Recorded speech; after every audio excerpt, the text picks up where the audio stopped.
Welcome into CBS News 24/7. I'm Elizabeth Cook. The world is remembering and honoring the man known as the People's Pope.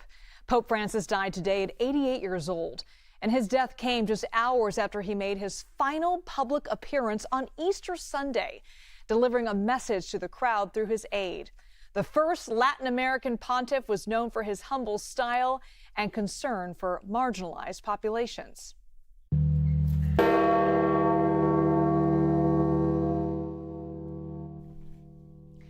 And bells tolled over Vatican City today as word spread that the pontiff had died.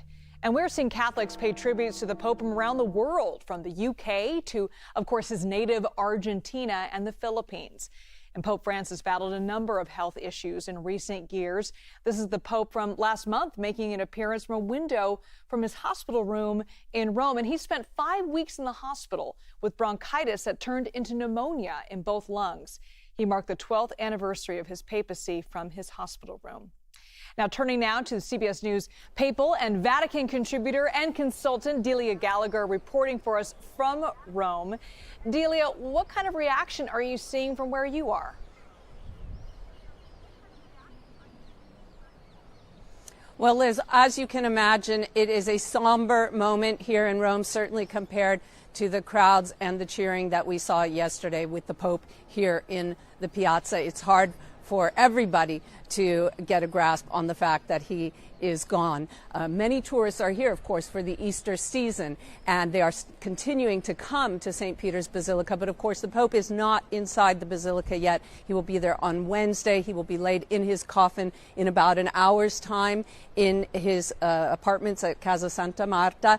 And then on Wednesday, they will open the Basilica for viewing. But what is happening right now in Rome are a number of prayer services. One will be beginning shortly here in St. Peter's Square, and the 9 days of masses, morning masses, will begin tonight. So there is obviously an organization to these kinds of events. What happens at the Vatican is all of the offices stop working with the exception of a few, like the Secretary of State and the Camerlengo, who is the Chamberlain, who is an Irish-American cardinal, who must now organize all of the details that are involved in this event, the funeral, and then, of course, the conclave. It's been 20 years since we've had the death of a reigning pope, with a successive, therefore, funeral and conclave.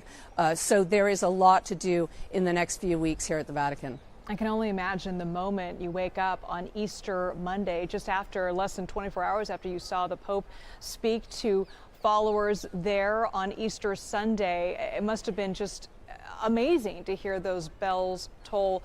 I want to talk about his legacy, because he was a pioneer in so many aspects. What set him apart as pontiff?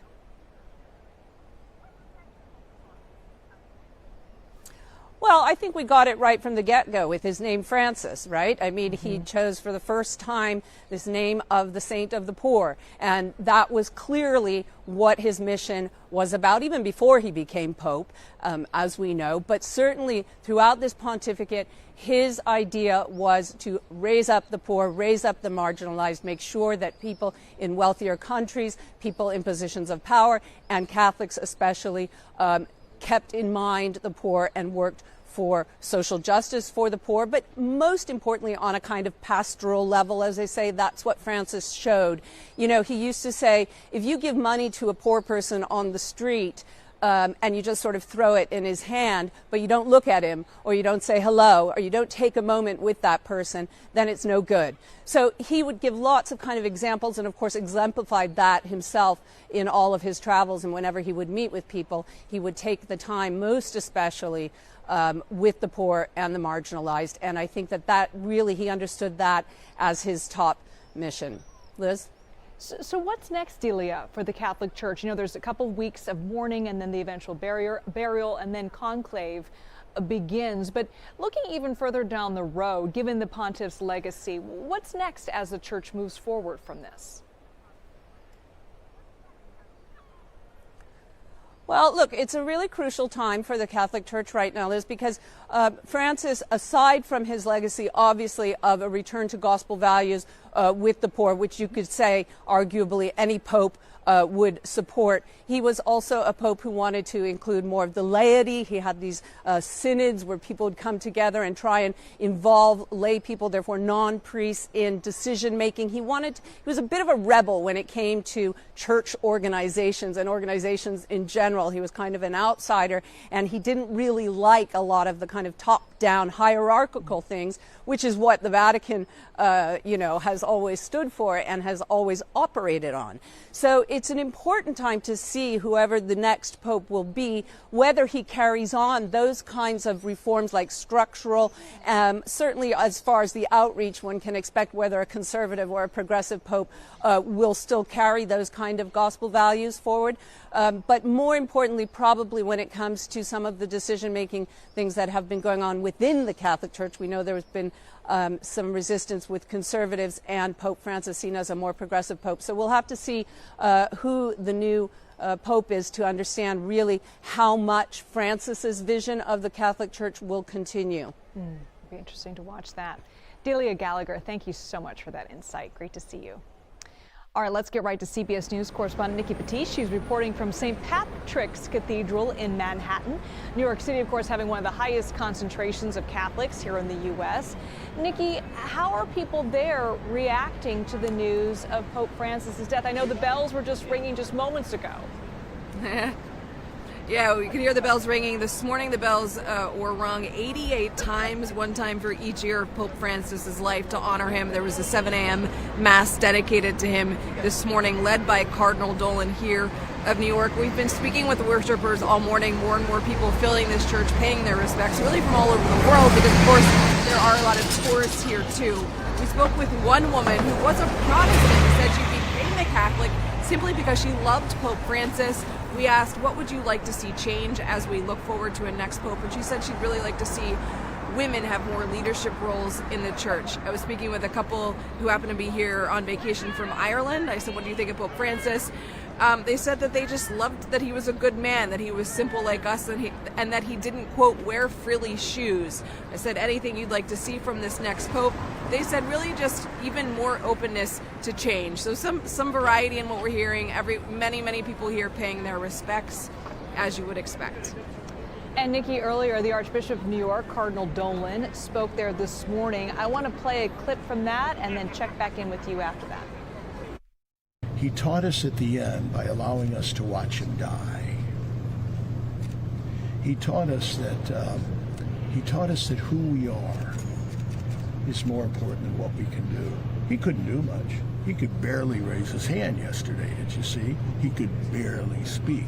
He couldn't do much, but what he was as a child of God, created in God's image and likeness.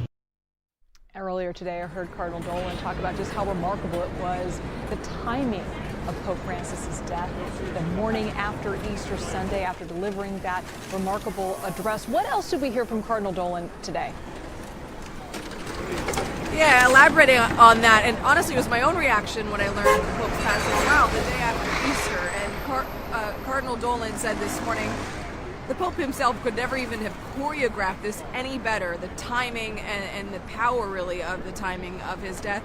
And Cardinal Dolan just spoke so highly of Pope Francis and said he was a man who lived by example, a simple man, but at the same time was a Pope, a man who did what he wanted, when he wanted. And an example of that was we saw him on Easter Sunday, just hours before his life came to an end. And we know that he's been ill for quite some time, and yet he was still saying Happy Easter. Yeah, and switching gears for a minute, Nikki, we know that revelations about sexual abuse within the Catholic Church have been emerging for decades, and for many it really changed the image of the church. You spoke to a clergy sex abuse survivor about Pope Francis's legacy. What did he tell you? I spoke with a clergy sex abuse survivor this morning. I've been in touch with many over the years in my reporting. And this morning he said, I understand this is a sensitive time for Catholics, but for me, for us, his papacy was a failure. He said, we've asked many times that he and some other survivors had even traveled to Rome begging Pope Francis to make substantial changes to the church and how they handle clergy sex abuse victims. particularly wanting to see an independent reporting system where victims can report any allegations of sexual abuse independently to eliminate, as they say, any possibility of cover-up, something we've seen allegations of in recent years happening in the Catholic Church. Nikki Batiste live for us in Manhattan. Thank you so much, Nikki. All right, let's turn now to CBS News papal contributor and historian Candida Moss. She's also professor of theology at the University of Birmingham in the UK. Candida, how did the Pope really transform the Catholic Church as we know it today? Well, really, Francis's biggest contribution is this kind of PR revolution by embodying the values of Christianity and by speaking repeatedly about inclusivity and openness to members of the LGBT community, to divorced and remarried Catholics, by putting women in leadership roles in the Vatican. He showed that the Church can change and it can modernize, and that at the heart of Christianity, what really the Pope should do is be a leader who is welcoming to everyone. And we mentioned this with Nikki Batiste just a moment ago, that Pope Francis really led the church through some very difficult times, especially the reckoning with years of child sexual abuse and debate over LGBTQ inclusion. So how do you think he will be remembered on those issues? I think he will be remembered as someone who took bold steps towards reforming the Catholic Church when it comes to sex abuse scandals, even though, as Nikki was saying, there's much more to be done here. When it comes to LGBT inclusion, a lot depends on his successor. He took much bolder steps at the end of last year to ensure that the blessing of same-sex unions would have a role in the Catholic Church moving forwards, and it will be difficult for any successor to overturn that. You know, we've spoken a lot about the Pope's life and his legacy within the Catholic Church, and there's going to be a series of events of mourning and then the burial of the Pope, and then after all of that, Catholic leaders from around the world will gather for conclave to pick the next leader of the Catholic Church. And so much of that is a reflection of where the Church is today. From your point of view, where is the state of the Catholic Church, and where is what is the theme of the leadership? What are they thinking now?